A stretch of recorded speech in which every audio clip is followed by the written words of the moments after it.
Olá, pessoal. Boa tarde. Meu nome é Ademir, eu sou gerente sênior de projetos na Elo Group. Eu trabalho especificamente com projetos voltados para o setor público, específico relacionado a atendimento. Tá? Basicamente, eu vou comentar com vocês aqui um case que a gente está já em produção, em plena evolução, especificamente no Tribunal de Justiça do Estado do Mato Grosso, né? Que é um case 100% voltado para atendimento, né? Que é um case que começou especificamente para melhorar o atendimento no juizado especial, que é um fórum, um local em que a população interage direto com o tribunal, com o fórum, né? Especificamente com o juizado, e, claro, agendamentos para ajudar a fazer a termação e etc. Tá? Então, deixa eu passar aqui. Como que é aqui? Aqui, ótimo. Então, basicamente, pessoal, acho que o que motivou muito esse projeto foi, todos os dias, inclusive hoje, pessoas acessam espaços públicos, especificamente fóruns, comarcas e etc., para receber informações que eles poderiam receber direto no seu WhatsApp, né? E isso gera o quê? Gera, muitas vezes, uma insatisfação. Por quê? Devido à dispersão de informações de atendimento que a gente tem hoje, né, quando a pessoa quer saber o horário de funcionamento de um fórum, ela vai jogar no Google aquela informação e ela vai ter uma série de links que vão passar informações das mais distintas, né? Então, muitas vezes, a pessoa tem um assunto, ela se desloca a um fórum específico, né, ela pega uma senha e ela agenda ali, muitas vezes ali tem um atendimento, aguarda uma triagem, ela espera ser chamada e, muitas vezes, ela é redirecionada para um outro local, né? E, basicamente, acho que todo mundo já passou por isso em experiências com o setor público, e acho que em justiça também não é diferente. Isso gera o quê?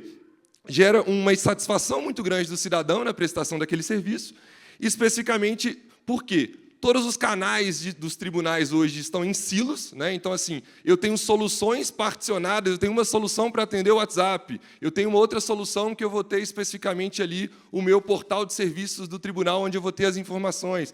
Eu tenho um outro sistema que é específico para acesso ao PJE, né? Então, basicamente, está tudo muito sem rastreabilidade, todos esses canais sendo em silos, e isso gera o quê? Uma sobrecarga muito grande no servidor também, né? Porque, muitas vezes, ali o servidor que está ali na ponta atendendo o cidadão, ele vai ter uma sobrecarga muito grande para direcionar, dar informações que poderiam ser facilmente direcionadas por meio do WhatsApp. Tá?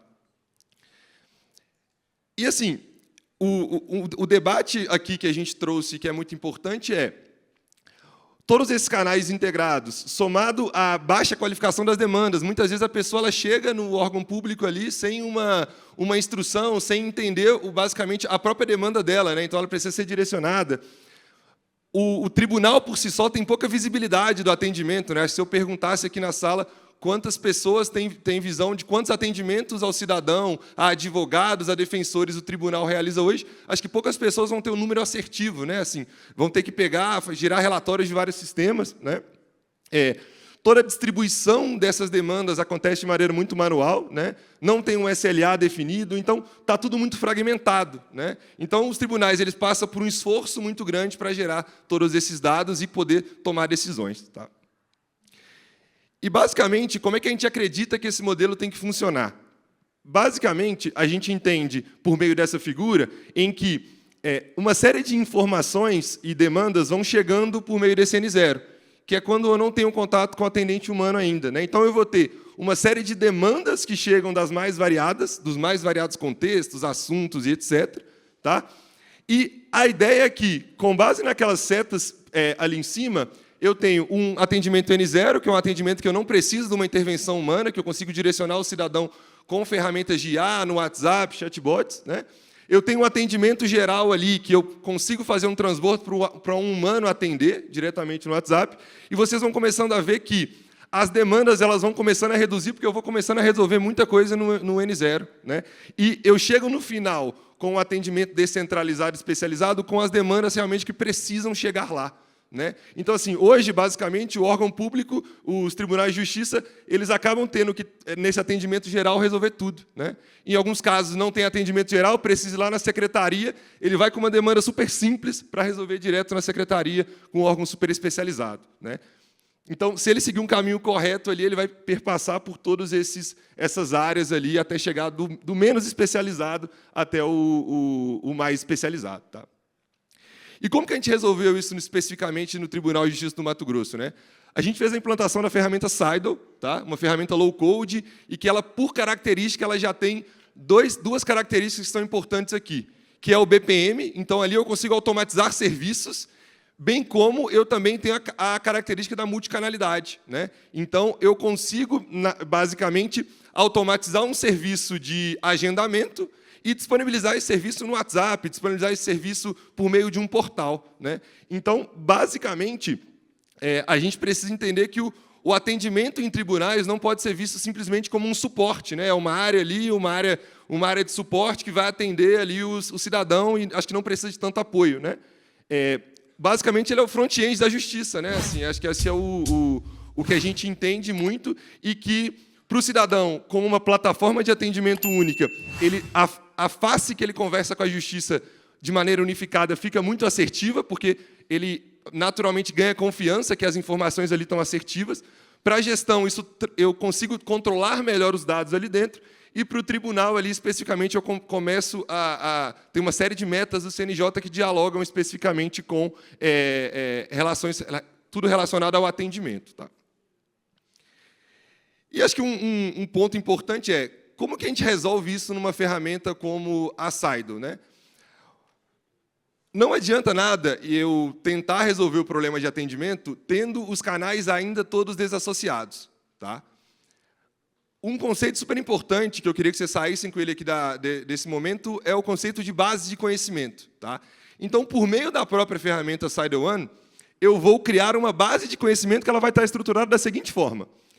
Eu vou ter um contexto, né, assim, um contexto ali para um chatbot, para uma solução, realizar um atendimento. Eu posso criar áreas de atendimento, que é o meu primeiro ali nível, quando a pessoa entra em contato com o tribunal. Processos, certidões, leilões, atendimento no geral. Aqui a gente sempre tenta utilizar muita linguagem simples, então eu não uso nome de sistema, especialista, eu tento utilizar a linguagem do cidadão, né? Porque muitas vezes o advogado vai saber o sistema de leilão. Então, se eu tiver o nome do sistema de leilão ali em cima, ele vai conseguir acertar, mas o cidadão comum não vai conseguir, né? Então, a gente usa a linguagem simples nesse caso. Dentro da área de atendimento, eu estruturo categorias, então eu desço mais um nível ali. Dentro de processos, eu posso ter consulta, solicitar impulsionamento do meu processo, tá? Dentro de uma categoria, eu vou ter muitas vezes o serviço por si só, o serviço do impulsionamento, e dentro do serviço eu vou ter toda a característica dele, as suas perguntas, respostas e todas as legislações vigentes, tá? Então, por meio dessa estrutura, quando eu faço o mapeamento disso aqui, naturalmente, eu começo a ter uma estrutura em que eu consigo gerar soluções, tá? Então, tudo dentro da ferramenta Seidel One, no contexto de atendimento, eu saio de uma estrutura de base de conhecimento e eu gero soluções. E qual que é a mágica disso, né? Se eu ali dentro, num serviço, eu coloco que um fórum, por exemplo, o Fórum de Belo Horizonte, ele funciona de 9 às 17, quando o chatbot vai falar que o fórum funciona de 9 às 17. O portal vai falar que o fórum funciona de 9 às 17. Todas as soluções vão estar orientadas à mesma base, tá? Tudo vai ler ali diretamente. Agora, se eu quiser mudar uma informação, se mudou uma regra de pedir um impulsionamento, se mudou uma regra para ir no juizado fazer uma termação, para fazer um agendamento, basicamente, eu mudo tudo no lugar só. Se eu tivesse todas as soluções em silo, eu teria que mudar em cada uma das soluções. E a gente entende que os projetos de atendimento que fracassaram são projetos que trabalharam especificamente em silos, né? Então, por meio da plataforma Seidel One, eu consigo estruturar essa base e parir minhas soluções, gerar minhas soluções aqui automaticamente, tá?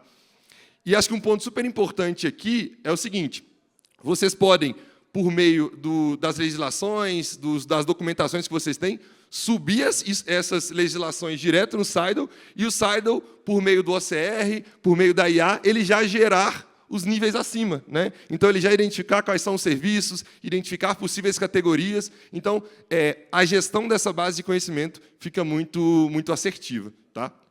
E acho que um outro ponto super importante em ressaltar aqui é um outro conceito, que é o conceito do retreino, né?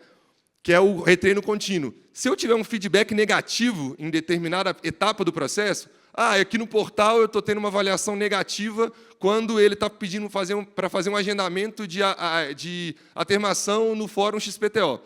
Eu gero esse insight para o gestor, para o curador dessa base de conhecimento, para ele poder alterar as informações direto ali na base, né? Se eu estou identificando que determinada informação está transbordando muito do atendimento de IA para o atendimento humano, eu já consigo alimentar a base com essas informações. Então, o retreino ele se transforma num motor muito importante para a gente conseguir alimentar a base. Tá? Porque o desafio é manter a base atualizada. Se eu tenho ela num lugar só, e se eu consigo trabalhar o retreino, diretamente eu consigo ter uma base mais orientada a dado, mais orientado para a utilização de IA e, naturalmente, uma base atualizada. Tá? Toda aquela base, no final, ela vai gerar uma série de soluções para a gente. Tá? Ela vai gerar soluções que a gente chama para o atendimento síncrono, tá? Que é o atendimento quando eu estou falando diretamente com o cidadão ali no mesmo momento. Né? Então, no caso do Tribunal de Justiça do Mato Grosso, no caso do juizado, eu tenho um chat com IA, que atende todo o N0. Então, esse chat está disponível no portal do cidadão do Mato Grosso e ele também está disponível no WhatsApp. Tá? Esse chat, quando o cidadão, o advogado, ele não encontra as respostas, ele é direcionado para um chat humano, que é a segunda solução. Então, automaticamente, ele já é transbordado. E acho que é super importante, ele é transbordado por meio das categorias que você definiu lá atrás na sua base de conhecimento. Então, o seu chatbot também respeita todas essas informações da base. A solução síncrona também de balcão virtual. Então, a pessoa o advogado, o cidadão entrar ali numa fila específica, gerar um link para ele fazer algum tipo de contato com o tribunal. E também toda a parte de fila digital, né, que é basicamente os serviços quando o cidadão acessa um local, que é a chamada de senha e etc. Tá? Só que uma solução de atendimento ela não se sustenta somente com canais síncronos. Também eu preciso de canais assíncronos, que é quando, por exemplo, eu tenho uma estrutura de atendimento que funciona de 9 até as 9 da manhã às 21. Se o cidadão entra em contato comigo às 22, eu não posso falar com ele que eu não tenho atendimento. Né? Então, a gente chama aqui especificamente no atendimento assíncrono do SAC, que é o Serviço de Atendimento ao Cidadão, que o cidadão pode protocolar alguma coisa, tá, para o tribunal. Isso aqui é super importante para contextos em que a gente pode substituir e-mail. Tá? Então, e-mail é um lugar que a gente entende que não pode ser uma porta de entrada. O e-mail tem que ser um local que a gente comunica o cidadão sobre o andamento do serviço que ele solicitou. Soluções de agendamento para atendimentos, no geral, né, é uma coisa que aparece muito em tribunais. Toda a parte de comunicação ativa com o cidadão, né, quando eu quero entrar em contato diretamente com ele. Então, o CIDL já oferece os conectores de mercado nativos para você colocar suas credenciais e operar nas APIs aí de SMS, API do próprio SMTP e do WhatsApp. Tá? Um contexto de oficial de justiça e ouvidoria, que eu vou comentar um pouco logo aqui à frente, tá? Eu vou aprofundar. E 3 soluções que são soluções estruturais para a gente, que são soluções de atendimento interno. Então, toda essa estrutura eu também consigo replicar para o meu servidor. A Rafaela, aqui, especificamente do TJCE, comentou, eles têm um atendimento muito forte, operando o CIDL para a área e-mail, então a gente já vai começar a implementar esse atendimento com toda essa estrutura lá dentro do TJCE. Toda uma parte de ITSM, porque, no final, o ITSM também está relacionado à gestão do serviço de TI, então ele bebe também da mesma fonte de base de conhecimento, serviços, requisição e etc., e todos os dashboards gerenciais aqui dentro da plataforma. Um desafio de um projeto como esse, basicamente, é que a gente consiga definir quais soluções vão ser tombadas para o CIDL e quais vão ser integradas. Né? Às vezes, num tribunal, eu já tenho uma solução de agendamento, então eu posso me integrar à solução que você já tem. E quando vocês não tiverem a solução, isso pode ser implementado aqui automaticamente. Quanto mais soluções eu trago para o SideOne, quanto mais integrações eu faço, mais dashboards concentrados eu tenho, e eu opero por meio de uma plataforma só. Tá? E acho que, chegando ao final aqui especificamente, eu quis abordar um pouco dessa solução, que foi uma solução que muitas pessoas até procuraram a gente no stand e que a gente já começou a operar no Mato Grosso, que é a intimação digital, né? A intimação direto no WhatsApp. Né? Então, basicamente, hoje, eu tenho uma estrutura em que a gente se conecta com o PJE, tá? Em que eu retiro de lá todos os dados das partes que eu preciso intimar, tá? E aí, utilizando funcionalidades nativas da ferramenta, como o próprio OCR, então, eu rodo o OCR no processo, identifico quem eu preciso intimar e, naturalmente, por meio das informações que eu tenho, eu comunico a parte em 3 lugares: WhatsApp, e-mail e SMS. Tá? Tudo isso a gente opera com o WhatsApp Business API oficial, né? Então, o selo de verificado, até quando eu entro em contato, como eu sou um órgão público, eu preciso ter isso de maneira assertiva. O e-mail com aviso de recebimento, então eu mando um pixel no e-mail, que esse pixel tem uma API, toda vez que o cidadão abre, a parte abre, eu sei que ele abriu aquele e-mail, então eu tenho certeza. SMS com aviso de recebimento, e a gente também consegue disponibilizar isso por meio, se eu tiver um portal do cidadão, né? Então, mandar uma notificação para ele com aviso de recebimento. Então, naturalmente, no processo, eu pego as informações do PJE, eu faço toda a configuração da minha mensagem, então eu mando uma mensagem para o cidadão, para a parte, falando com ele que o tribunal tem algo a conversar com você. A partir do momento que ele autoriza, considerando a LGPD, eu faço uma confirmação de dígitos de CPF, tá? E, se ele confirma que é ele mesmo, eu já mando a intimação. Tudo isso, no final, se o cidadão responde, não responde, etc., eu, naturalmente, já mando eu anexo essas informações no processo no PJI. Então, todo o histórico, a última vez que ele viu as informações, a última vez que ele leu o e-mail, a última vez que ele respondeu no WhatsApp, no nível de mensagem, eu anexo isso ao processo. Né? Então, os resultados principais aqui para a gente foram uma taxa de sucesso de 40%, que é um número muito elevado, considerando os passos que a gente tem ali direto no WhatsApp, né? E considerando também a sanitização dessa base de número de telefone. 24 vezes mais econômico que o e-carta e 200 vezes mais rápido. Tá? Então, é uma solução super interessante, que gera uma produtividade muito grande, gera uma economicidade super importante. Tá? E, por fim, aqui, acho que uma coisa que a gente está começando a implementar lá no tribunal agora é especificamente o ITSM, tá? Que é uma solução da gestão do serviço de TI. A gente está começando a implantação lá agora, subindo os primeiros módulos em produção, mas fiquem à vontade para procurar a gente no stand para falar um pouco sobre essas soluções. Tá? Quis passar um pouco com vocês aqui de uma estrutura de atendimento e um cliente, como é que ele está operando isso. Estamos super à disposição para conversar, caso alguém queira levar essa solução para o tribunal. Okay? Obrigado, pessoal. Boa tarde.